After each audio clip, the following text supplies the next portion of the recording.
You're listening to the Dre Area Sports Show, live on YouTube and X. Make sure to like, share, and subscribe. The Dre Area Sports Show is brought to you by SeatGeek. Use promo code DreArea Sports to save $20 on your first purchase at SeatGeek.com. And we are also brought to you by Taryn Roy, the SEO Optimizer. If you're looking to boost your YouTube channel, then check out the SEO Optimizer. Use promo code DreArea Sports to start your free trial today. Power Brand Systems. If you're looking to build a website for your small business or YouTube channel, then check out Power Brand Systems. Use promo code 300POWER to save up to $300 on your first purchase at Power Brand Systems.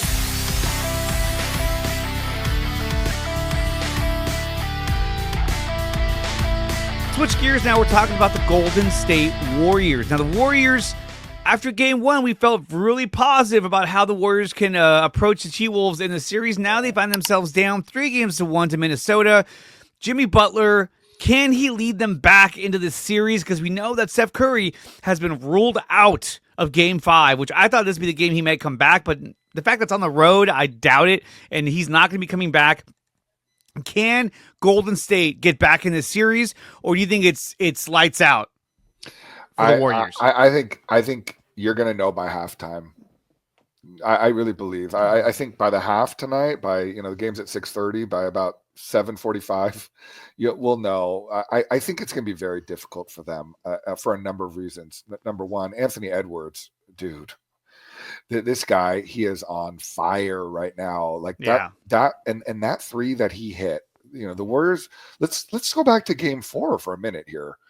The Warriors played pretty damn good in the first half of that game. Like they were up 7 at one time, and they were up 5 with 8 seconds left going into the in the half, and they allowed Edwards to dribble up through half court, and they allowed him to hit that shot. And yes, Chris, I agree with you. One of the issues right now with this team is that we don't have shooters. And Brandon Pajemski is having the series from hell. He absolutely is. And it's not like they're D'ing him up and they're shutting him down. He just can't hit a shot. I think he went 2 for 14 in the last game, and we just can't have that, dude. Like he's gotta play well tonight. He's gotta hit some shots. They're going to need Buddy Hield to play well tonight, and he's been hit or miss, since Game 7 of the Houston series. And they might need a guy like Quentin Post. We've talked about him to come in and play well. I know the reserves came in and played well again at the end of Game 4, but Jimmy looks like he's on like his last legs. And then here's the thing that could happen tonight, which I hope doesn't happen. Draymond could get tossed tonight. Like he could just be like I'm just going to go off on somebody like Rudy Gobert. And if he does that and he gets tossed, dude, sayonara, this thing is over. Well, according to Steve Kerr, he was on with Willard and Dibbs, and here's a quote from that show.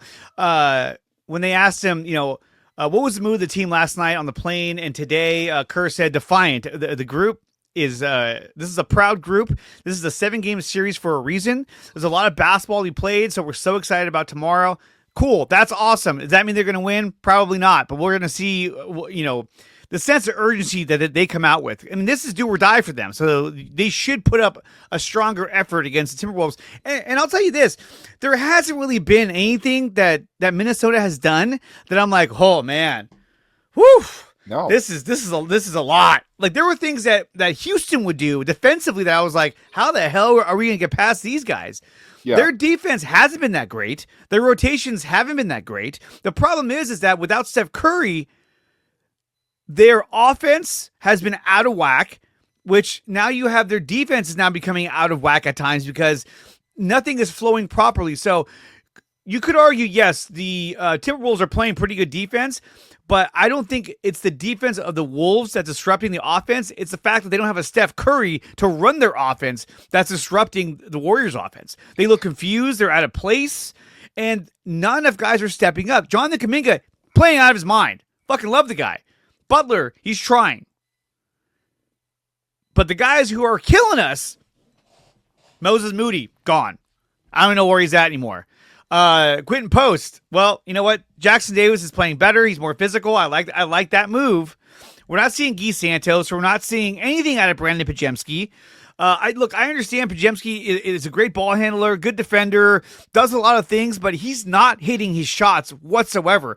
And Buddy Hield, I'm sorry, Buddy Hield's a good shooter, but he's not Steph Curry. You know how hard it is to come off a pick, come around the screen, catch the ball, and shoot as you turn? It's incredibly difficult. And we've seen Buddy Hield try to make those shots, and he misses the rim or he hits the backboard because they're incredibly hard. Steph Curry makes it look easy.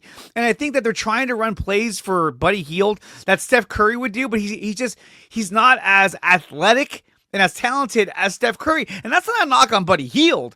We're talking about comparing him to Steph Curry, So it shows you how much they relied on Steph Curry for offense. Without Steph Curry, now you don't have those open threes for Buddy Hield, for Brandon Podzemski, for Moses Moody. Those guys are wide open because Jimmy and Steph, they draw the defense to them. And now you don't have that. And so now you're asking guys like Draymond Green to shoot fucking 10 threes a game, which look, he makes a three now and then, but sometimes I'm like, dude, the offense should not be going through Draymond Green at all. If Steph, bottom line, Dre, and those are great points that you make. Bottom line, if Steph Curry was playing in this series, we'd be up 3-1. At the very least 2-2. At the very least. I'm telling you, I've been watching this team for a long time, and I followed them all year. Like I told you, I've been on a few road trips. They would be up 3-1 in this series. They would have the same thing would have happened in Minnesota. Same thing would have happened in basically the same thing that happened in Houston. They would have split the first two with Curry, and then Curry would have made the plays in both of those fourth quarters at home. He would have made the plays, and they would have probably gone back to Minnesota. They would have lost Game 5, and they would have closed it out. Here's the thing, dude, and I appreciate I really do appreciate the positivity from our fans, and especially on this show. But here's the grim reality. What you just said makes so much sense, Dre. Steph Curry, he changes the way that this team plays offensively. He's constantly on the move. He's constantly coming off screens, and he's creating space for others to be successful. And without him on the floor, what we've seen is that we've needed to pick up the slack in other areas of our team. And the reason I mentioned Brandon Podzemski is not because I'm trying to pick on him, because I know a lot of people are giving him a hard time this week, but he is the guy that has to hit a few shots to be able to open things up. If he's not doing that, then everybody else gets strained. Every single person that comes onto the court, they get strained. And just to talk about Jonathan Kaminga for 1 minute, I love JK. I love what he's done, but Jonathan Kaminga, he does not contribute to winning. And I don't want that to get misconstrued that he's not playing well. He's playing great, but he has not contributed to winning, meaning he has not been the guy in the fourth quarter to make all the plays. No, because that's not who he is. And I am very concerned. Chris, you read my mind, dude. I am very concerned that this could be his last game as a Warrior. And the reason why is because he has shown other teams in the association, because these teams are not stupid. They're watching, that he can be a guy for them, especially in a different kind of offense. And he will be a guy for them. And he's a restricted free agent next year. And I do believe that Steve Kerr and the organization, they have really bungled the Jonathan Kaminga situation. Absolutely. I think he's a sign and trade candidate. And look, there's a reason why Kaminga is smiling when he's on the court in these playoff games, because he knows, dude, I look so good right now. I'm going to get a fat contract sign and trade. This is going to be great. So more playtime for him, the better. So he's like, hey, if we win this series, that'd be great. He had 23 points last night or the other night. Yeah. Played really good in the first half. Second half, didn't really do much. Sort of calmed it down. He was 11 of 12 from free throws. He was what we needed if we had Steph Curry in the game and we had Kaminga doing that. Ball game. There's no way you can stop Kaminga, Butler, and Steph Curry at the same time. So without Steph Curry, though, we saw even in Game 3, they were almost hesitant to shoot three-pointers. And not only that, but in what is it, Game 4, Podzemski, 11 points. He shot 3 for 14 from the field, 0 for 4 from 3. He was a -9 on the court. Jimmy Butler had 14 points. He was 5 of 9 from the field, 4 of 5 from free throws. That was it. And this came out as well, which I didn't want to share with you. This came from Willard and Dibbs. courtesy of Steve Kerr. Jimmy was under the weather last night. He really was not feeling well, and that definitely impacted him. Hey. Everyone knows who Jimmy is. He's one of the greatest playoff performers, and I expect him to have a big game tomorrow. He's gonna play better tonight.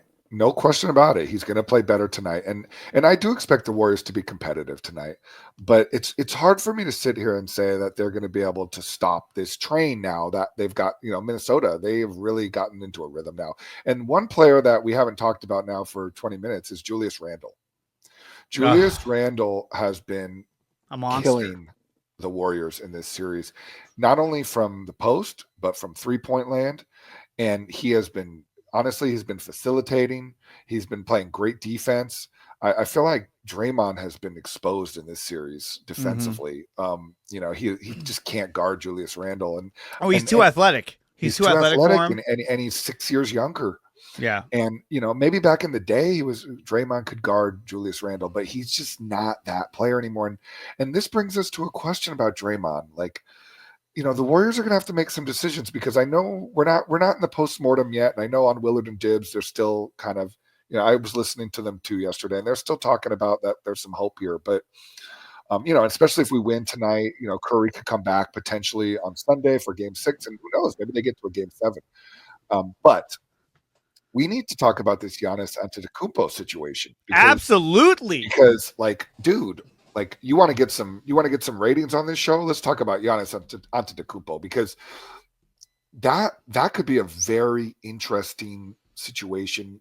When you look at one thing that I do every year is I always look at our contract situation with our teams, and Draymond Green, he's a guy that the Warriors could potentially move in a deal because of his salary. I know it would only cover half of Giannis's $58 million or whatever that he makes, but Draymond would definitely be part of that. I think Kaminga could potentially be part of a deal like that. And, just think about this. Just think about it. Dream it. Dream this, Chris, because I know you want to see a winner, right? Think about Giannis Antetokounmpo, Steph Curry, and Jimmy Butler together. That's really good. That is a great trio. That's a championship trio. We're talking about Giannis, who's 30 years old. He's in his prime right now, averaging 30 points a game, 11 rebounds, 6.5 assists. And he's a threat down low. He drives the ball, to the hoop. So imagine him driving that ball and kicking out to Steph Curry. He also helps him rebounding. I mean, he's averaging almost 12 rebounds a game. That's something that they badly need for the Warriors, is a rebounding threat. So would you have to give up a lot to get him? I think you would. You would have to give up some of the players that you've been hanging on to. But at the same time, they've shown you this year that some of these guys, they aren't it. They're more of just role players, and they're unable to step up. I like Podzemski a lot. He does a lot of cool things. And in fact, Steve Kerr mentioned that one of the things he loves the most about Pajemski is that he reads the game. He handles the ball. He passes. He's a great rebounder. He sees things defensively. So he's always in the right spot. Mm-hmm. And the game just connects when he's out there. It just makes a lot of sense for the rest of the group. The problem is he can't hit a shot right now. I mean, we saw his numbers in the last game. I mean, the guy was, what was it? He was 3 for 14. Yeah, if I thought Podzemski it was 14, scores 3 for 14. If Podzemski scores 10 more points, we win that game. And I don't think, and here's the thing, I don't think that, honestly, I don't want to give up Brendan Podzemski in a trade. I don't.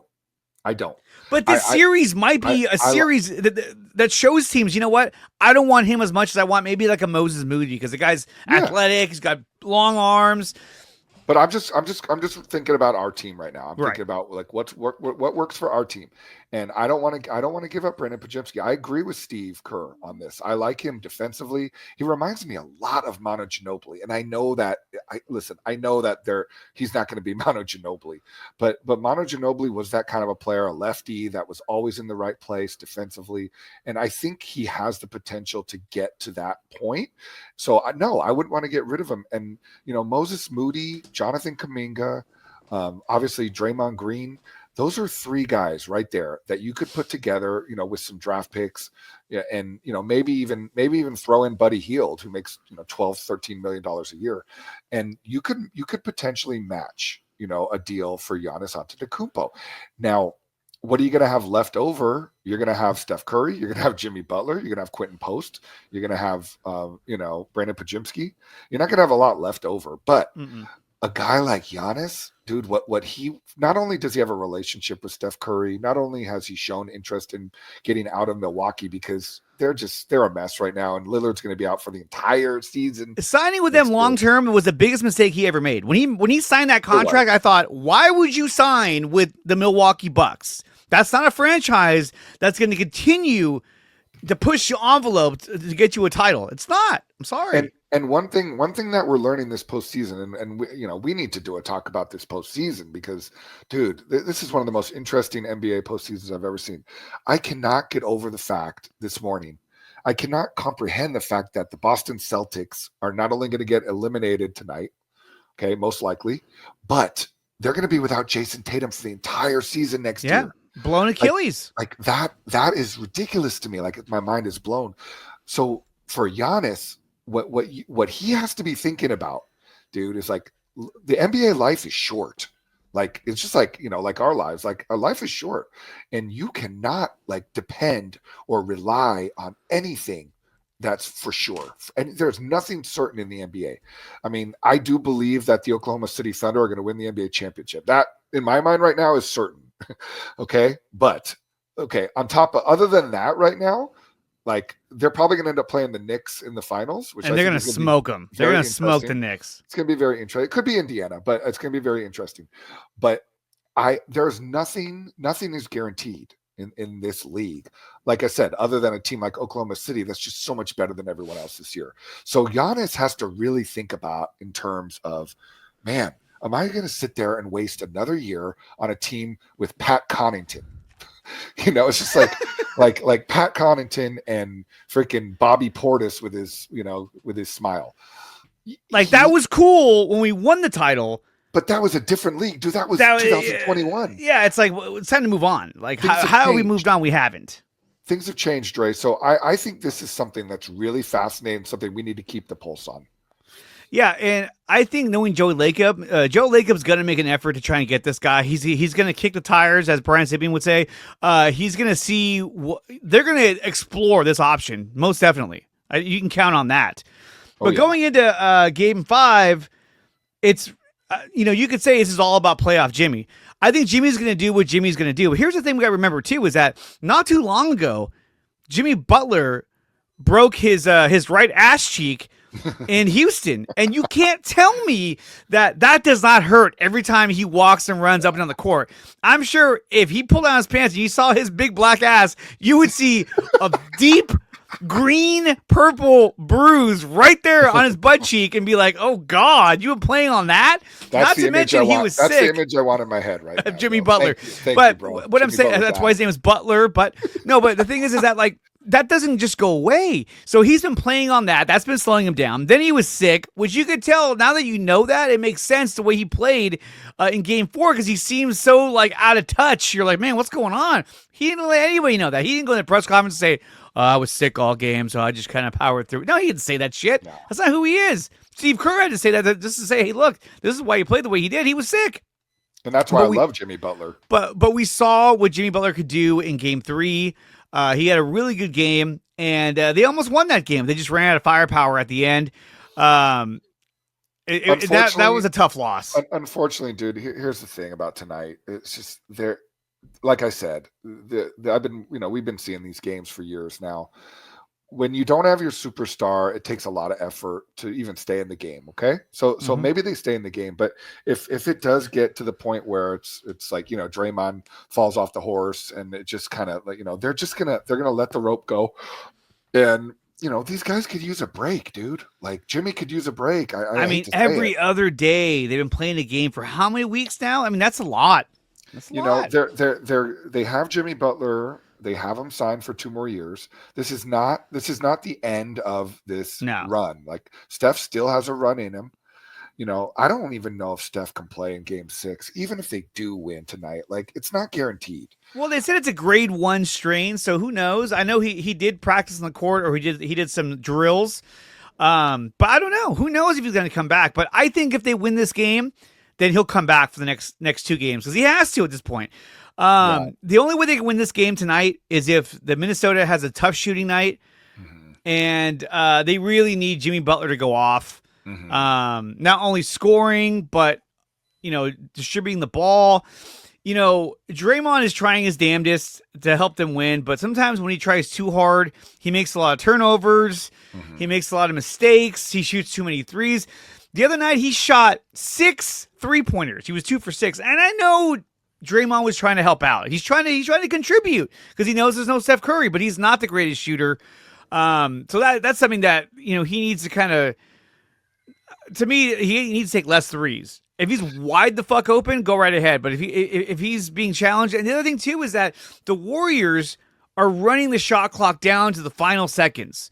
And to me, this is not a case of the Wolves half-court defense has been, pushing them to that limit. To me, this is the Warriors' offense doesn't know where to go with the ball very well, and they're using up too much clock. At the same time, this is why they've been in the game these past couple games, because they're using up so much clock running around trying to find a shot, and that's why it's been so low scoring. A lot of grenades. We call them grenades. Yeah. So, the guys getting the ball with 2 seconds left on the shot clock. I think the other thing that we have to consider is that Minnesota's a better team.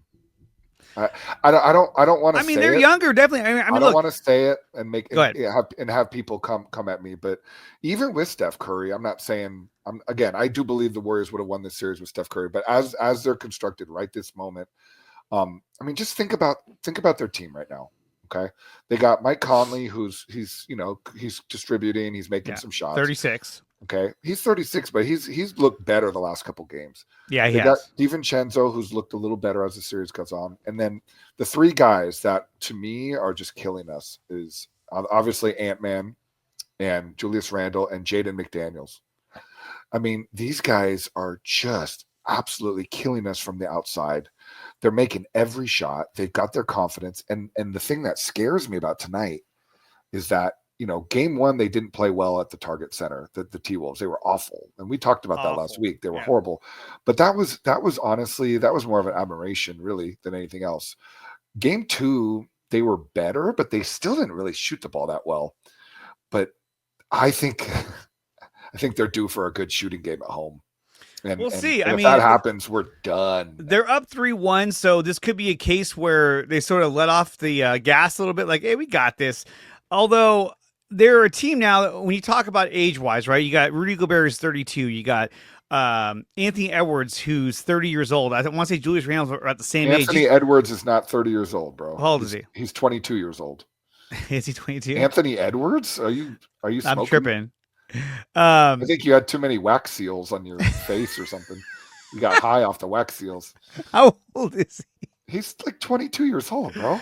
But all these guys are in their prime, is what I'm trying to say. Like, they got a lot of guys who are in their prime and are they're tough to beat. And not only that, but these guys, they were in the Western Conference Finals last year. Yeah. And so now they're at a point where they've been experienced enough to where they're like, hey, we understand the complexity of this game. Yes, they do. And we know that, like, hey, we need to put these guys out now.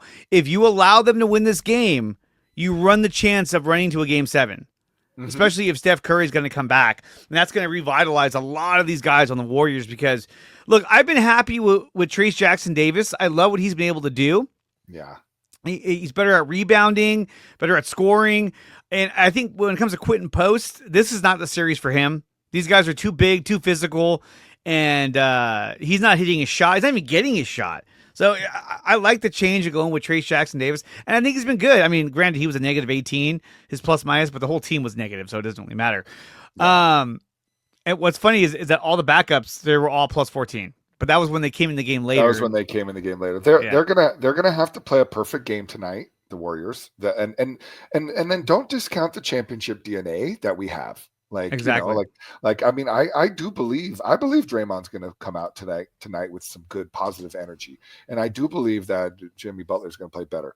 So that's why I keep saying, like, just let's see how they look at halftime tonight. Cause like if they're in the game or if they have a lead, I think they got a great chance to win tonight. But the problem lies in the fact that Minnesota is now in a great rhythm. He's 23 years old. 23. There you go. I mean, yeah, he just got drafted like, Yeah. 2020. I was thinking about the other, like Gobert and the other guys. They're all in their 30s. So, like, they're in their prime, is what I'm trying to say. And you got a rising star in Anthony Edwards. Go ahead. I think Jaden McDaniels might be 22 also. Like, he's a young player. So, they're just like, they just look like they're playing at a different pace right now than we are. And again, they've got a great coach, Chris Finch. He's a great coach. He's said all the right things in this series. He said the right things after game one. He got Anthony Edwards going, but he did it. They seem to have mutual respect for each other. And Edwards, I mean, what more can I say about this young man? He is like, he's the only guy that I've seen in the league that can taunt the other team, but do it in a cool way that you don't get angry at him. I'm watching him like look at the Warriors bench after making these shots, and I'll have nothing but respect for him. Like, he's really good. He's going to win a championship. You can just see it in his face. He looks like Michael Jordan. Isn't this the case where, these players, they get drafted by these teams, and he's on Minnesota right now, and it just kind of feels like eventually he's going to hit free agency. He's going to go somewhere else. He's going to go to New York. He's going to go to LA. He's going to go somewhere where there's a bigger market. And these smaller market teams, like right now, this is the best shot Minnesota has to win a championship. But I still don't think that they can get past OKC or even Denver. I think Denver could beat them. But the thing is that in the next 4 years, they can be in the mix while he's still under contract. Yeah. And yes, you're right. He is going to go eventually. He could go to Boston. He could go anywhere. Yeah. He could come to the Warriors, which again is not likely. No. But he right now he's in his, like, he is in his pre-prime, and he's already playing like he's in his prime. The Warriors don't have an answer for this guy right now. They can't guard him. They don't have anybody. GP2, by the way, has been a nightmare in the series. Like, I don't know why Steve Kerr continues to play him. I know why he trusts him, but it's just not there for him this year. And they've got to move off of GP2, at least in this series, if they want a chance tonight, because he is getting cooked. Yeah, he can't guard Anthony Edwards. I think Edwards is just too big for him. Normally, GP2 is a solid defender, but he's having a hard time against Anthony Edwards. The guy I'd put on Anthony Edwards is either Jonathan Kaminga or Moses Moody, because you need a guy with size on him. Now, obviously, look, they're going to look to, switch off and try to get like a Podzemski on him. But to me, or he tries to attack Buddy Hield. But to me, you got to have a guy either in Kaminga or Moody to cover Anthony Edwards. In fact, I would argue that you should probably start Kaminga at this point and just have him start on Anthony Edwards, just to give him a bigger body he has to work around, who's fast, who's athletic, who could also attack the rim, and Edwards has to guard him on defense, So that's what I would do. I know that Podzemski likes to move the ball around a lot, but I think you can roll with Podzemski at guard, Butler, Kaminga, Draymond, and Trayce Jackson-Davis. I don't think Buddy Hield should start. I think Buddy Hield should come off the bench and provide scoring off that bench, because you can't run plays for Buddy Hield like you did for Steph Curry. You got to get them.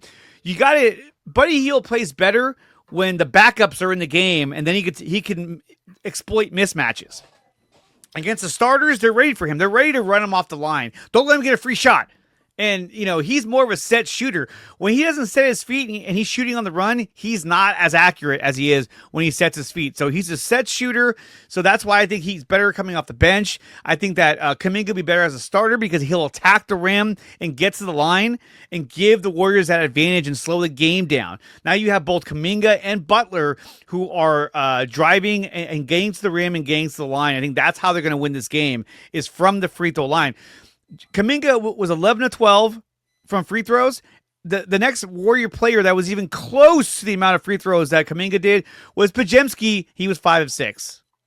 Not good enough. Not good enough. Yeah, and I think you make a great point about starting Kaminga, but I don't think Steve is going to do it. No, he won't.